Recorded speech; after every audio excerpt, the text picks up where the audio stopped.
Yo, welcome back to Cage Calculated. Today we have an absolute masterclass. We have the Houston fight card. Oh my goodness, we're wearing the cowboy hat, of course, repping Houston. We got the Rockets jersey. This is a Reed Shepherd jersey, by the way. We will no longer be wearing Kevin Durant jerseys in Houston. That dude's a scumbag. Shout out the Kevin Durant files. If you know, you know. But today we're going to talk about UFC. We're not going to talk about Kevin Durant. That's what he'd want. What a scumbag. It's going to be a good card, man. We got Sean Strickland. Oh, dude, we're going to give you motherfuckers a show, man. We're going to give you some violence. We're going to give you some crazy things that happen. We're going to keep kicking jab. And then we're going to have Fluffy Hernandez, my GOAT. We're going to talk about Jeff Neal, Mackenzie Acosta, 50K Ige, Sergey Spivak. We'll talk about a bunch of other fighters that are on here that I cannot remember off the top of my head, but they're a bunch of scrubs / nobodies. Anyways, let's start with Juliana Miller versus Carly Judice on the prelims. Juliana Miller, man, strong right hand, has some decent control ability in the clinch, can string out a fight. Does back up when she's getting pressured, which is a little bit of a problem, and does have a little bit of takedown ability in the clinch, but did get knocked out by Luana Santos, so not super impressive there. Does have a little bit of a reach disadvantage here.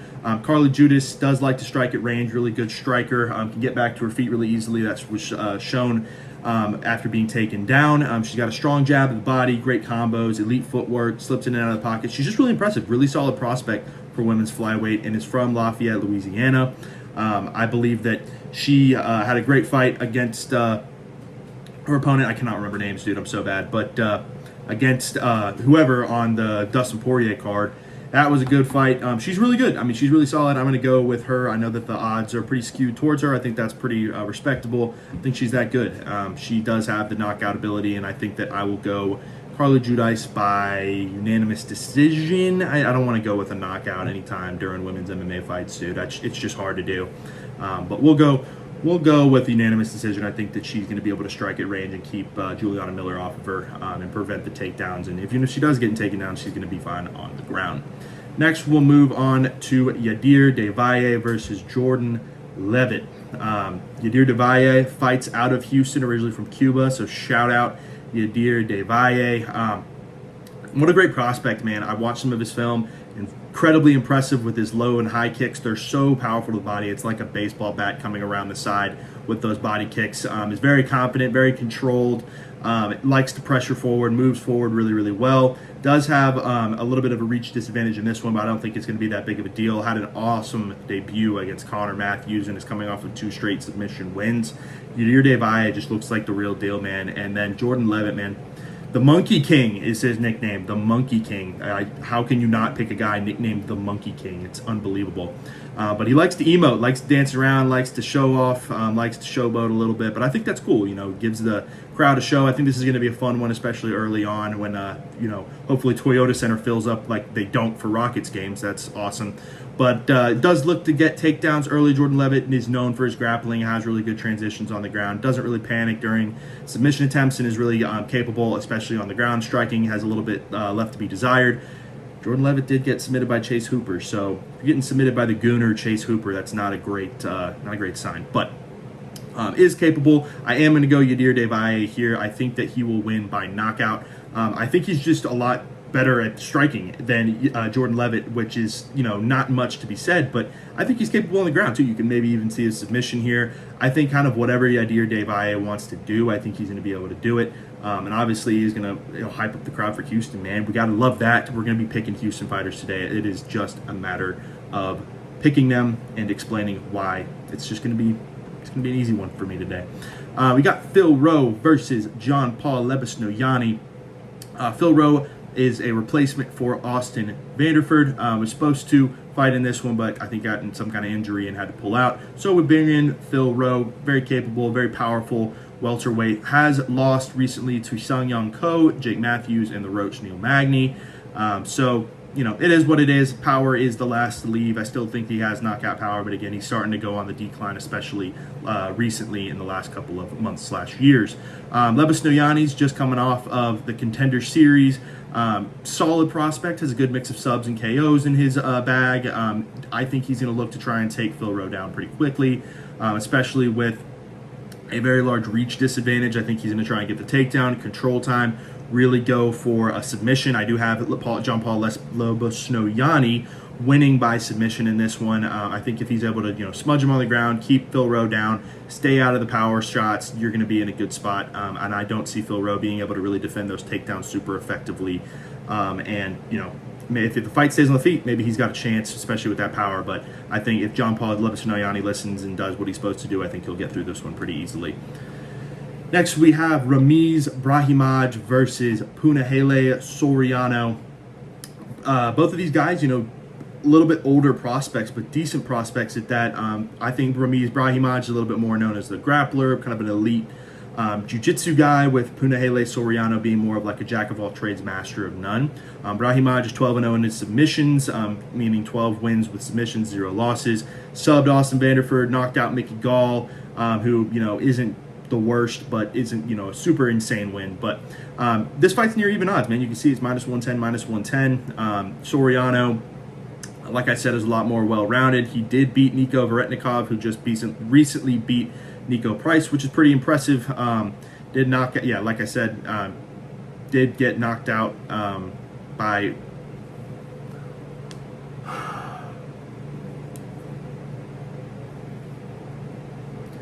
Punahele Soriano, like I said, is a little bit more well-rounded in this one. He did beat Nico Varetnikov, who knocked out Nico Price a couple of weeks ago. We all saw that. That was pretty insane. I picked Nico Price like a dumbass, so shout out me.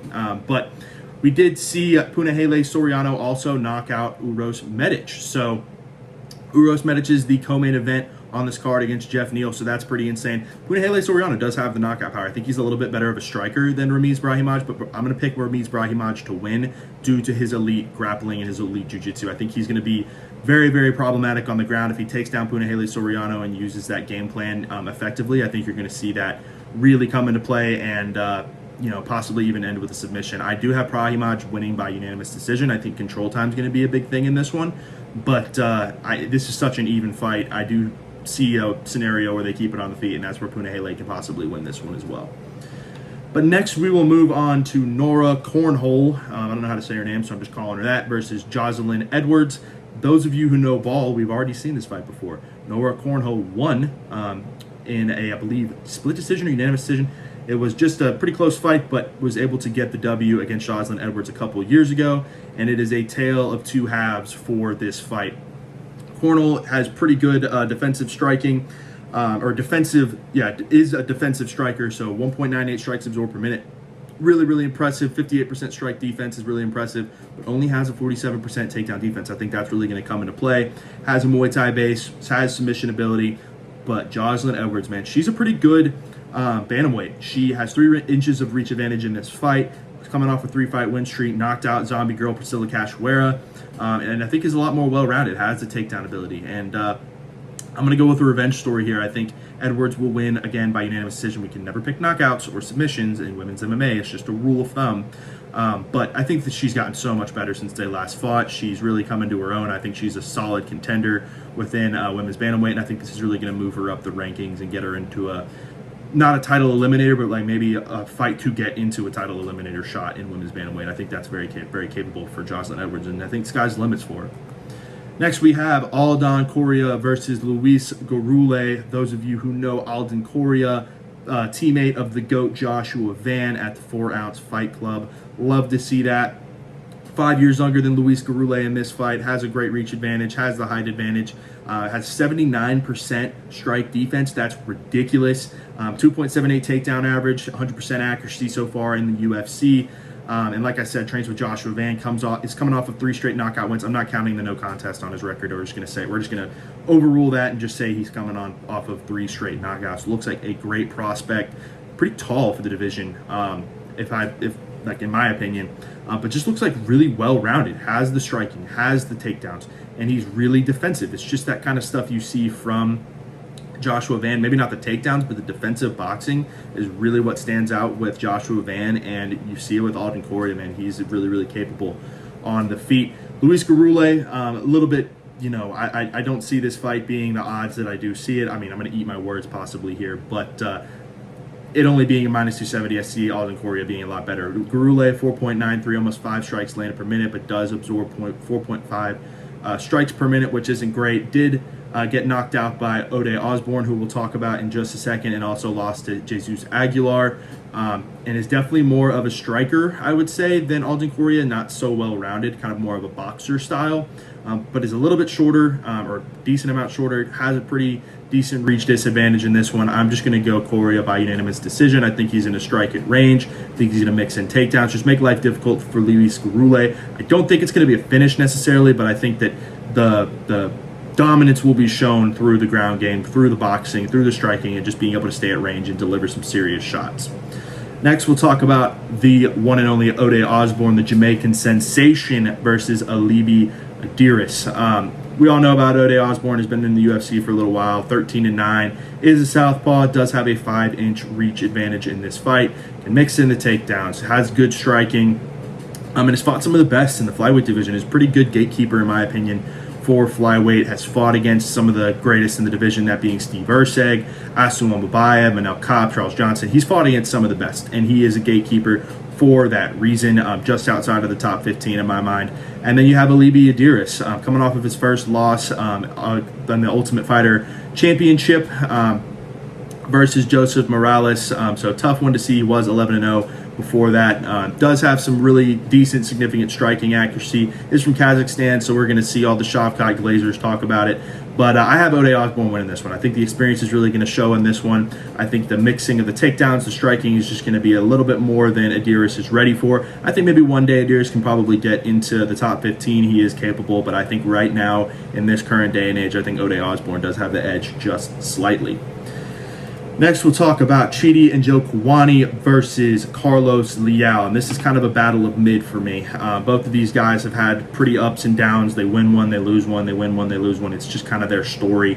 But Njokuani has a 6-inch reach advantage in this one. I think this fight is going to remain standing. I do see value in this pick. Him only being a plus 160, I think this is more of a 50-50 shot than a couple of these fights. But it's from Dallas, so shout out to Texan. Is coming off of a loss from Jake Matthews, got submitted in that one, but he has beaten Marc-Andre Barriault, and he did get knocked out by Mikhail Oleksiejczuk. So as you can see, again, wins, lose, win. You can't really predict it. It's kind of hard to do. On the other side, you got Carlos Leal, listed as a striker, has only 3 fights in the UFC and is 1-2. 9.57 strikes landed per minute. It's really, really impressive. Throws with a lot of volume, but has almost 8 strikes absorbed per minute. That's not good. He's taking a lot of damage in these fights.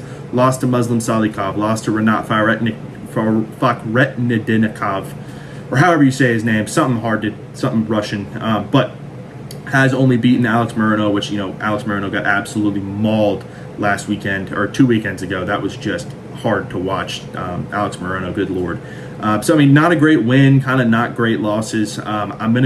I know he's a favorite, but I'm going to go Chidi Njokuani. I think that reach advantage is going to be big. I think that Carlos Leal is going to walk forward, possibly have his hands in, not his guard, in some crappy spots, and then Njokuani still has the power. I know he's 37 years old, but he's still got the power. Power's the last to leave, and I think he's going to find him and chin him, dude. I have him winning by knockout in this one. Next, we'll talk about another Texan, Zachary Reese from Shiner, Texas. That's a banger. Love Zachary Reese. Saw some of his film. Plus 4-inch reach advantage in this one. 58% first round finish rate. That's insane. 3.41 takedown average per 15. 67% accuracy. Nothing significant about that number. And then needs to look into takedowns for this fight. I think Michel Pereira is more of he's like a capoeira fighter, or whatever, if you know what that means. Likes to emote, likes to dance, likes to flip and do all these bullshit movements that are just ridiculous and time-consuming and energy-consuming, and usually gasses out in the middle of the fight. So, does have 52% significant strike defense, 76% takedown defense, so it is going to be difficult to try and take him down and keep him down for Zachary Reese, but I think he's very capable.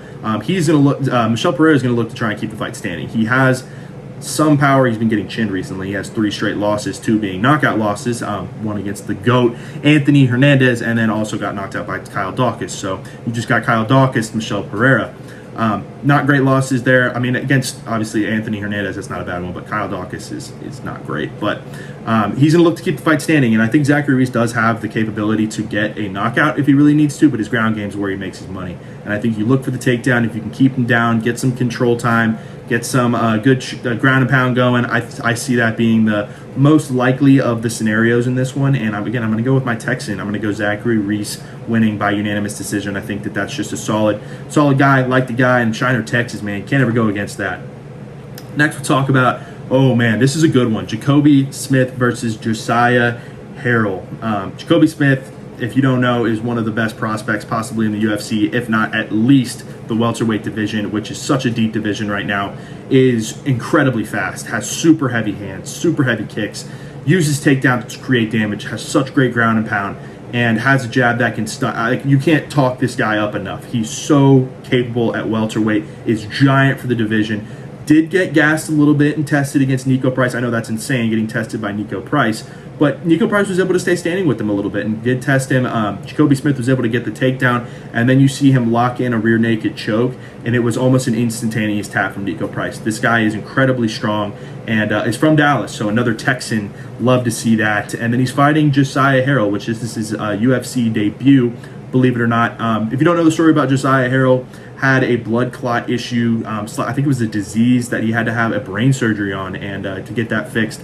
Hate to see that. Was originally scheduled to fight Jack Della Maddalena at one point, and then had to get that canceled in 2023, and is now back to fight Jacoby Smith, and is a very good prospect in my mind. I mean, 11-0 for a reason. Is decent, well-rounded. I just think him fighting a guy that like Jacoby Smith is just tough, man. Jacoby Smith's a brick wall. I think Jacoby Smith is gonna have his day against Josiah Harrell. I mean, the work cut out for him, but it's gonna be tough, man. I don't see a world where Josiah Harrell is able to stymie Jacoby Smith unless he's able to just gas him out, which even when he's gassed, he's still incredibly dangerous. So I do have Jacoby Smith winning by KO. I think he's going to utilize that power, mix in some takedowns, maybe like a second or third round KO. I think Josiah Harrell does have a decent chin, does have a capability to stay standing in this fight, but I think it's just going to be a matter of time before Jacoby Smith walks him down. Then we'll talk about Sergey Spivak versus Ante Delija. Yeah, both of these guys have kind of been mid. Ante Delija came in with a lot of hype coming in from another promotion and just kind of hasn't been the greatest. But I mean, he's an older guy. Sergey Spivak has kind of been underwhelming as well. Sergey Spivak, if you don't know, 47% of his wins come from submission. Obviously beat Derek Lewis, which we're not going to talk about. So has 4.25 strikes per minute, 4.21 takedown average per 15 minutes on 62% accuracy. But what we're going to talk about is him getting knocked out by the fraud Jailton Almeida. How does that happen? How do you let Jailton Almeida knock you out?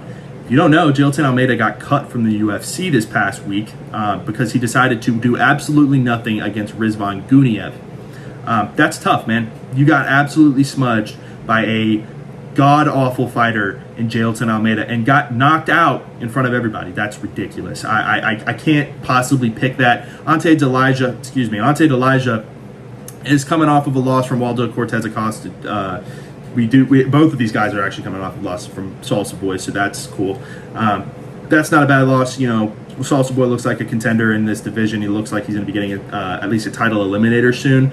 Ante Delija, 4.81 strikes landed per minute. Has knockout power, 2.49 knockdowns per 15. Is a little bit of a favorite in this one, and then knocked out Marcin Tybura recently.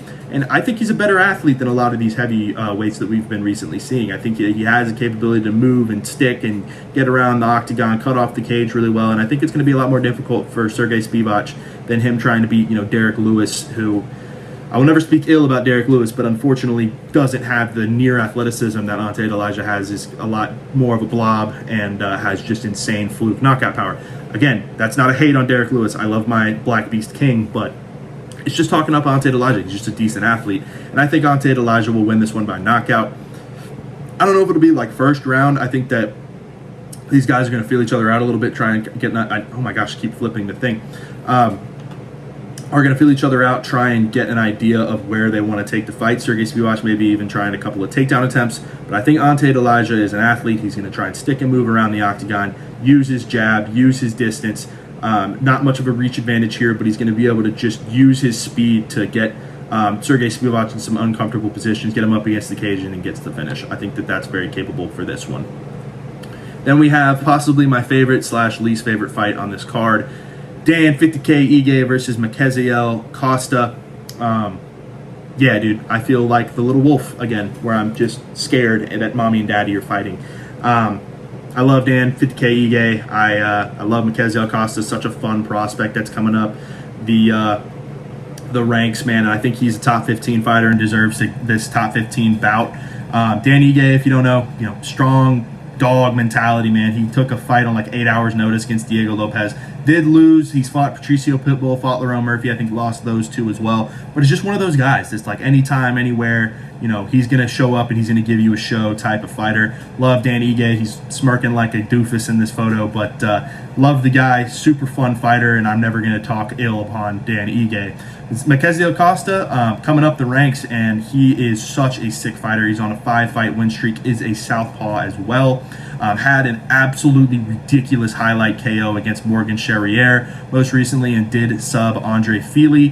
1.93 takedowns per 15 minutes, 1.16 sub average. He's just really well rounded. He's so good with his kicks, his high kicks, his body kicks, his leg kicks. He's able to get takedowns and get submissions. He's just active. He's almost like I'm not going to say it like with the full force of a Merab Dvalishvili, but he reminds me of just the activity of Merab. So active, so well rounded, and is this is a great matchup in my mind. This is such a good matchup. Dan Ige is just a dog. Makaziel Costa has a well-roundedness, and I love this fight. I do think Makaziel Costa will win a unanimous decision. I think Dan Ige is going to be able to keep the fight up. I don't think he's going to get chinned, maybe rocked a little bit by Makaziel Costa. I hope he doesn't get knocked out. I do love Dan Ige, man.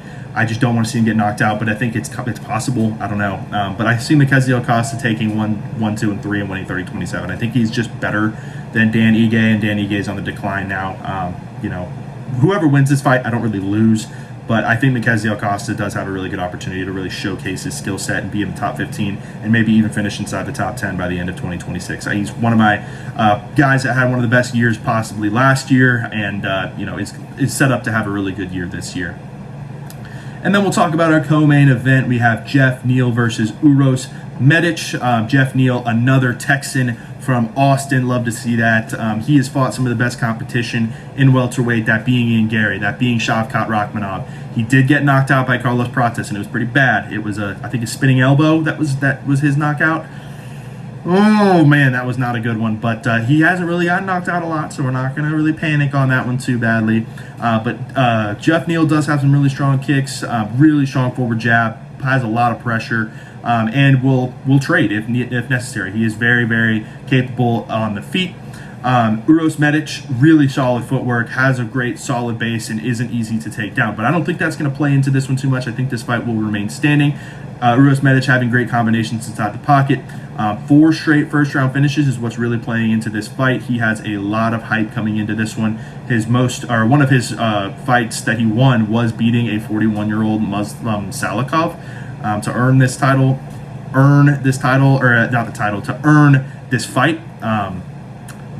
So I don't know, man. Jeff Neal, this is one of those things. It's like, do you go with the experience of Jeff Neal, or do you go with the hype of Uros Medic? I'm going to go Jeff Neal. I'm going to go Jeff Neal wins by knockout. I think that he has the power still. I think that he just got caught by some of these elite guys in welterweight, and I don't see him slowing down yet. I think he's capable. I think Uros Medic is definitely a step down from those top guys, and Ian Gary and Shavkat and Carlos Prates. I think that that's going to be a thing to see in this fight. I think Jeff Neal is still very capable, kind of more of a top 10 guarder type of fighter, and I don't think Uros Medic is quite there yet. Uros Medic got subbed by Miktabek Oralbay, which again, I'll never speak ill on Miktabek Oralbay, but like, that's not a great one to lose. That's not one to kind of guarantee me saying, oh wow, this guy's next up. So I will go Jeff Neal by knockout. I think that's just more likely. I think that those kicks can really come into play and keep the fight at distance. He's got a reach advantage. I think that that's the most solid way I can see this fight going, other than Uros Medic just being able to possibly use takedowns. I don't know. I don't see that as part of his game. I just think this fight stays standing. I think Jeff Neal has an advantage at that. finally, we will get to our main event of the evening, Fluffy Hernandez versus Sean Strickland. This is a pretty good main event. I love this main event. I think it's going to be really, really hype inside of Toyota Center.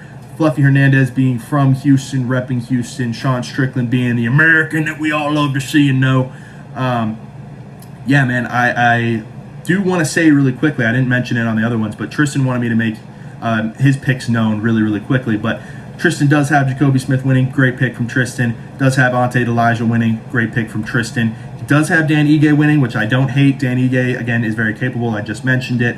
He's just has a little bit more balls to go for Dan Ige versus the safe pick in Mackenzie Acosta. Does have Jeff Neal winning, and he is going with Sean Strickland. I think he's going with Sean Strickland because of the experience. I mean, Sean Strickland has fought at the top of the middleweight division for the last 3 to 5 years, has beaten Israel Adesanya, has only lost to Dricus du Plessis recently, did get beat by Alex Pereira, but obviously, Alex Pereira was a monster in this division. Sean Strickland's been awesome in middleweight, and even though he's kind of turned into more of a defensive style striker, he is still very capable and very dangerous on the feet. I don't think that there's very many fighters who could stand and bang with Sean Strickland.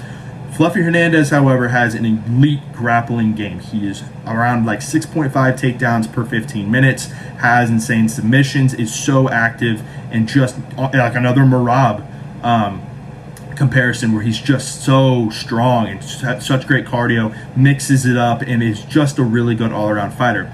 Now, the argument against Anthony Hernandez is look at the level that he's fought against as of this point getting into here. He fought Roman Dolidze, who we all know isn't nearly a top contender. He fought Michel Pereira, who we just talked about, who's a complete fraud, emote god. Did beat Brendan Allen, which Brendan Allen is a pretty good win and starting to, make that win look better. Brendan Allen's moving up into the division. So you talk about, okay, maybe the level of competition isn't as good for Anthony Hernandez. Is he that good, or is his competition not good? I think Anthony Hernandez is that good. I think that he has the grappling ability that is elite. I think that he has the submission ability that's elite. And I think he has a style that could rival Khamzat. And I think that's the main thing that makes me go into this pick is that Khamzat sucks as a champion. He fights once a year. He's a very grapple-heavy control time guy now. He fights very, very safe to keep his belt. And he may not even fight at middleweight anymore. He might be moving up to light heavyweight soon. All that being said, I want to see Khamzat get beat, and I think Anthony Hernandez has the style to beat him. I don't think Sean Strickland does. I don't think Sean Strickland is remotely close to beating Khamzat Chimaev. I think that the way that Anthony Hernandez wins this fight is keeping Sean Strickland at bay. Keep him on the ground, and I know it's hard to control Sean Strickland. He gets up so easily. He's able to defend takedowns really, really well. But Anthony Hernandez is a different kind of animal, man, and I think that he will win this one, and I'm going to go by submission. I think that he's going to be able to keep Sean Strickland down, make this fight kind of a smudge fight, make Sean Strickland panic and maybe even give up the back and maybe give up some decent guard position. I think Anthony Hernandez is going to try and transition really well and look for a rear naked choke, maybe even like a guillotine. I think Anthony Hernandez is capable of that. And I have a little story about what I want to say if Anthony Hernandez happens to win this one. So I think that he'll win by an insane submission that will bring balance to the force of middleweight and possibly get a title shot against Khamzat Chimaev. And then he'll beat Khamzat Chimaev and bring the belt to a trio championship parade when the Rockets inevitably trade Kevin Durant and win a championship. The Astros win a championship and turn back into form. The Texans, CJ Stroud turns into an MVP maybe and then wins a championship all next year. They all have a joint championship parade. Houstonians have the most pinnacle life experience ever. Maybe even Jesus returns at the parade and we all get to go to heaven. I think that that's realistic. I don't think that that's something that's really out of a possibility here. I think Anthony Hernandez is just the first step in this equation here. I'm going to manifest it. I think it's going to happen. I really love Fluffy Hernandez, Rockets fan. He was there when Kevin Durant unfortunately beat the Suns on a game winner. I tried so hard to like Kevin Durant, by the way. I really did as a Rockets fan. And after the Kevin Durant files happened, it's done and over, dude. I hope we trade him. I hope he's gone. But minus 10,000 chemistry for Kevin Durant. But regardless, Anthony Hernandez is Houstonian through and through. I am too. I got to root for the hometown kid.